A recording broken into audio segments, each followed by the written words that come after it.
나는 올해 50대에 접어든 남자다. 방송을 보니까 윤정수 형님 얘기가 나오더라. 54세에 키 165에 몸무게가 100kg가 넘는다고 한다. 그런데 방송 작가들이 기획을 이상하게 잡았다. 뭐냐면 정자검사를 공개적으로 보여주면서 늙은 남자는 문제가 있을 거라는 식으로 몰아가려 한 거다. 그게 바로 남자들 정자 나이로 가스라이팅을 기획했던 것이다. 여자를 기준으로는 나이 들면 임신과 출산이 힘들어지니 당연히 위험이 커진다. 그런데 그 프레임을 억지로 남자한테 씌우려는 시도가 있었고, 남자의 정자 나이도 중요하다는 이야기들을 여자들이 하고 다니고 있다는 거다. 심지어 대학병원 간호사까지 나서서 남자의 나이와 여자의 나이가 밸런스가 맞아야 한다고 주장한다. 이 말이 여초 커뮤니티에 떠도는 오염된 정보와 그대로 맞닿아 있다는 걸 보면 얼마나 위험한지 알 수 있다. 방송 기획자들은 정수형님을 희생양으로 삼아 늙은 남자, 정자는 문제가 있을 거라는 걸 보여주려 했을지도 모른다. 정자 채취 과정까지 세세히 방송에 담으면서 그를 박제하려고 했던 것이다. 그런데 결과는 정반대였다. 54세의 비만인데도 불구하고 자연 임신이 가능하다는 판정이 나온 거다. 시험관 시술 같은 것도 필요하지 않았다. 정액 1ml당 정자가 1,500만 마리만 있어도 자연 임신이 가능한데 정수형님은 무려 2,800만 마리였다. 방송 작가들이 의도했던 노산 프레임은 오히려 역효과를 냈다. 과학적으로 남자의 생식 능력이 얼마나 오래 유지되는지, 얼마나 신체 나이나 체중과 상관없이 유지될 수 있는지 보여준 셈이다. 운동성도 모양도 산도도 밀도도 모두 정상 범위였다.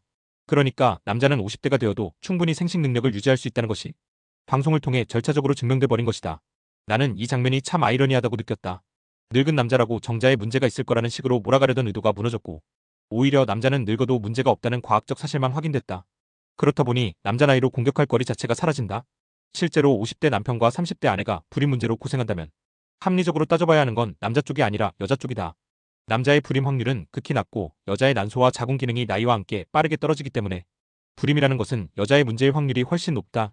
남자는 80세에도 자손을 가지는 것에 아무 문제가 없다는 사실이 이미 수많은 사례로 입증돼 있다. 알파치노가 그렇고 하정우 아버지도 그렇다. 70대에도 아이를 낳은 사례가 수두룩하다. 그렇기 때문에 불임이 반복된다면 남자를 의심할 게 아니라 먼저 여자의 난소와 자궁 상태를 점검하는 게 합리적인 접근이다. 윤정수 형님이 키는 작아도 장단지나 목이 두껍고 장사 체형이라 힘쓰기 좋은 몸인데 그를 희생양으로 삼으려 했던 건 기획의 착오였다고 본다.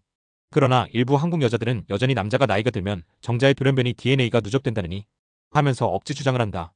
하지만 정자는 계속해서 새로 생산되기 때문에 90%는 자연스럽게 사멸한다. 문제가 될 가능성은 극히 낮다. 오히려 본인들의 난소에서 발생하는 돌연변이와 불임 가능성은 외면하면서 남자 탓만 하는 저지능 논리를 반복하는 것이다. 여자의 난자는 태어날 때부터 이미 개수가 정해져 있고 그 난자가 세월이 흐르며 변질되고 약해진다는 사실은 누구나 아는 기본이다. 그런데 그 불편한 진실은 외면하면서 남자의 나이로 공격하려는 프레임만 반복하는 것이다. 이번 방송은 의도와 다르게 남자의 생물학적 구조를 더 잘 알게 해주는 계기가 됐다. 한국 여자 작가들이 노렸던 프레임은 무너졌고 오히려 정수형님 사례 덕분에 많은 사람들이 남자 나이로는 가스라이팅이 되지 않는다는 사실을 확인했다. 그래서 결론은 분명하다. 남자는 노상 가스라이팅이 안 된다. 정자는 평생 새로 생산되기 때문에 건강한 여자가 있다면 언제든 자연 임신은 가능하다. 아무리 남자 나이로 몰아가 보려고 해도 수많은 사례들이 이미 증명하고 있기 때문에 남자는 가스라이팅 되지 않는다.